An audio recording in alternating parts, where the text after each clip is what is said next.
Hi welcome back to my channel. ನಾನು ನಿಮ್ಮ ಪ್ರೀತಿಯ ಪ್ರಸಾದ್ ಕುಂದಾಪುರ್. ಇವತ್ ನಾನು ಬಂದಿರೋ ಪ್ಲೇಸ್ ಹೆಸರು ಪ್ರಸನ್ನ ವೀರಾಂಜನೇಯ ದೇವಸ್ಥಾನ. ಇದು ಇರೋದು ಬಂದ್ಬಿಟ್ಟು ಮಹಾಲಕ್ಷ್ಮಿ ಲೇಔಟ್ ಬೆಂಗಳೂರಿನಲ್ಲಿ. ಇವತ್ ನಾವು ಈ ಉದ್ಯಾನ ನಗರಿಯ ಅತಿ ಎತ್ತರದ ಹಾಗೆ ಎಲ್ಲರ ಆರಾಧ್ಯನಾದ ಪ್ರಸನ್ನ ವೀರಾಂಜನೇಯ ದೇವಸ್ಥಾನದ ಕುರಿತು ತಿಳಿದುಕೊಳ್ಳೋಣ. ಈ ದೇವಸ್ಥಾನವು ಬೆಂಗಳೂರು ನಗರದ ಪ್ರತಿಷ್ಠಿತ ಬಡಾವಣೆಯಾದ ಮಹಾಲಕ್ಷ್ಮಿ ಲೇಔಟ್ ನಲ್ಲಿ ಶ್ರೀ ಪ್ರಸನ್ನ ವೀರಾಂಜನೇಯ ಸ್ವಾಮಿ ದೇವಸ್ಥಾನ ಇದೆ. ಈ ದೇವಸ್ಥಾನದ ಬಗ್ಗೆ ತಿಳ್ಕೊಳ್ಳೋದಕ್ಕಿಂತ ಮುಂಚೆ ನೀವಿನ್ನು mister Prasad Kundapur YouTube channel ನ ಸಬ್ಸ್ಕ್ರೈಬ್ ಮಾಡ್ಕೊಳ್ಳಿಲ್ಲ ಅಂತ ಹೇಳಿದ್ರೆ ಈವಾಗಲೇ ಸಬ್ಸ್ಕ್ರೈಬ್ ಮಾಡ್ಕೊಳ್ಳಿ, ಹಾಗೆ ನಮ್ಮ ಚಾನೆಲ್ ಗೆ ಸಪೋರ್ಟ್ ಮಾಡಿ. ನೀವು ಈ ದೇವಸ್ಥಾನದ ಒಳಗಡೆ ಬರ್ತಾ ಇದ್ದ ಹಾಗೆ ಬಲಭಾಗದಲ್ಲಿ ನೀವು ಪ್ರಸನ್ನ ಲಕ್ಷ್ಮಿಯ ವಿಗ್ರಹವನ್ನ ನೀವಿಲ್ಲಿ ನೋಡಬಹುದು.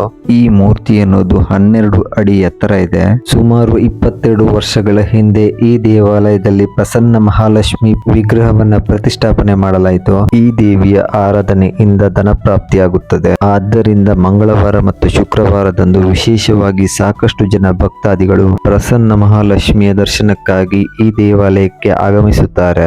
ನೀವಿಲ್ಲಿ ನೋಡ್ತಾ ಇರೋದು ಪ್ರಸನ್ನ ಆಂಜನೇಯ ಸ್ವಾಮಿಯ ವಿಗ್ರಹವನ್ನ. ಈ ಆಂಜನೇಯ ಸ್ವಾಮಿಯ ವಿಗ್ರಹವು ರೂಪ ತಾಳಿದ ಕಥೆ ಅತ್ಯಂತ ರೋಚಕ.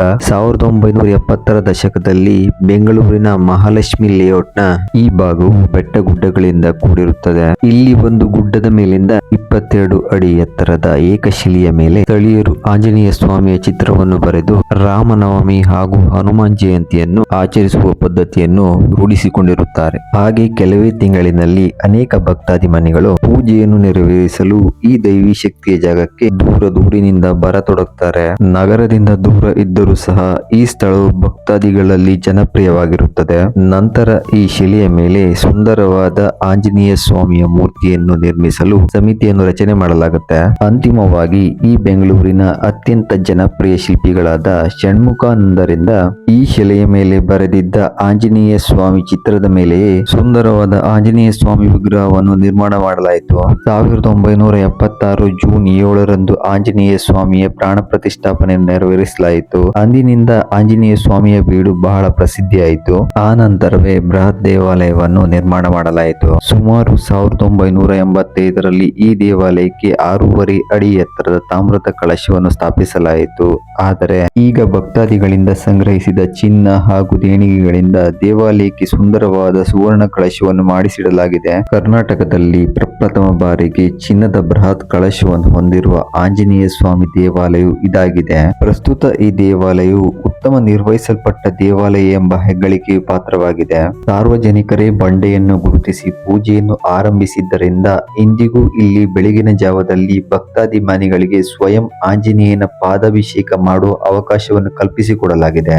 ಪ್ರತಿ ಭಾನುವಾರದಂದು ಬೆಳಿಗ್ಗೆ 7 ಗಂಟೆಗೆ ಲಿಫ್ಟ್ ನಿಂದ ಮೇಲೇರಿ ಆಂಜನೇಯ ಸ್ವಾಮಿಗೆ ಭಕ್ತರೇ ಅಭಿಷೇಕವನ್ನು ಮಾಡ್ತಾರೆ. 22 ಅಡಿ ಎತ್ತರದ ಪ್ರಸನ್ನಾಂಜನೇಯ ಸ್ವಾಮಿಯನ್ನು ಬೆಣ್ಣೆ ಅಲಂಕಾರದಲ್ಲಿ ನೋಡುವುದೇ ನಮ್ಮ ಕಣ್ಣಿಗೆ ಒಂದು ಹಬ್ಬ. ಈ ಆಂಜನೇಯ ಸ್ವಾಮಿ ಮೂರ್ತಿಗೆ ಅಲಂಕಾರ ಮಾಡಲು ಕನಿಷ್ಠ ಪಕ್ಷ ಸುಮಾರು 500 ಕೆಜಿ ಬೆಣ್ಣೆ ಬೇಕಾಗುತ್ತದೆ. ಕಟ್ಟಕಡೆ ಶ್ರಾವಣ ಶನಿವಾರದಂದು ಮಾತ್ರ ಆಂಜನೇಯ ಸ್ವಾಮಿಗೆ ಬೆಣ್ಣೆ ಅಲಂಕಾರವನ್ನು ಮಾಡಲಾಗುತ್ತೆ.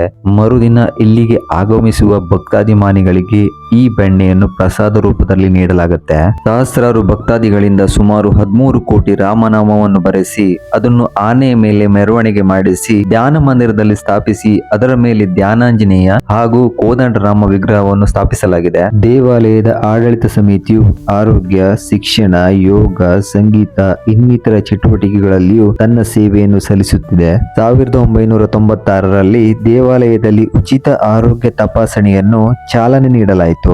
ಅಮೃತಶಿಲೆಯ ಗಣಪತಿ, ಲಕ್ಷ್ಮಿ, ಸೀತಾರಾಮರ ಸನ್ನಿಧಿಯೂ ಸಹ ಇಲ್ಲಿದೆ. ವಿಶೇಷವಾಗಿ ಈ ದೇವಾಲಯದಲ್ಲಿ ಗ್ರಂಥಾಲಯವೂ ಸಹ ಇದೆ. ಈ ದೇವಾಲಯದಲ್ಲಿ ಹನುಮ ಜಯಂತಿ, ರಾಮ ಜಯಂತಿಯನ್ನು ಬಹಳ ವಿಜೃಂಭಣೆಯಿಂದ ಆಚರಿಸಲಾಗುತ್ತೆ.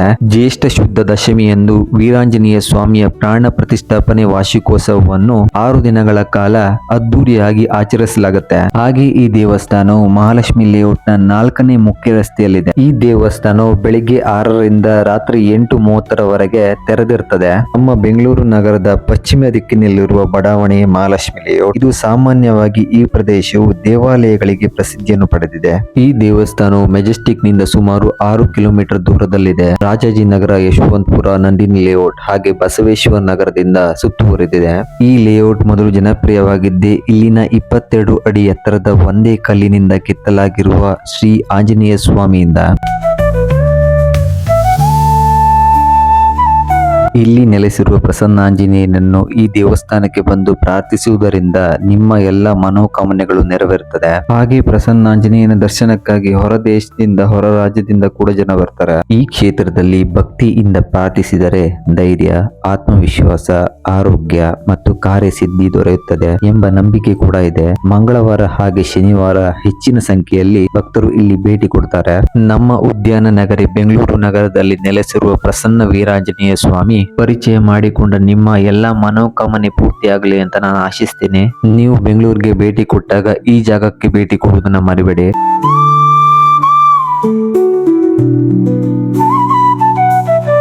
ಇವತ್ತಿನ ಈ ವಿಡಿಯೋ ನಿಮ್ಗೆ ಇಷ್ಟ ಆಗಿದೆ ಅಂತ ನಾನು ಅನ್ಕೊಂತೀನಿ. ಹಾಗೆ ನೀವು ನನ್ನ ಚಾನೆಲ್ ನ ಲೈಕ್ ಹಾಗೂ ಶೇರ್ ಮಾಡುವುದನ್ನ ಮರಿಬೇಡಿ. ಹಾಗೆ ಈ ತರದ ಹೆಚ್ಚಿನ ವಿಡಿಯೋಗಳಿಗಾಗಿ ನನ್ನ ಚಾನೆಲ್ ನ ಸಬ್ಸ್ಕ್ರೈಬ್ ಮಾಡ್ಕೊಳ್ಳಿ. ನೀವು ಸಪೋರ್ಟ್ ಮಾಡಿದ್ರೆ ಮಾತ್ರ ಈ ತರದ ಹೆಚ್ಚು ವಿಡಿಯೋ ಮಾಡೋಕು ಮಸ್ಪತ್ತ. ನೀವು ನಂಗೆ ಸಪೋರ್ಟ್ ಮಾಡ್ತೀರಂತ ನಾನು ಅನ್ಕೊಂತೀನಿ. ಹಾಗೆ ಇವತ್ತಿನ ವಿಡಿಯೋನ ಮುಗಿಸ್ತಾ ಇದ್ದೀನಿ.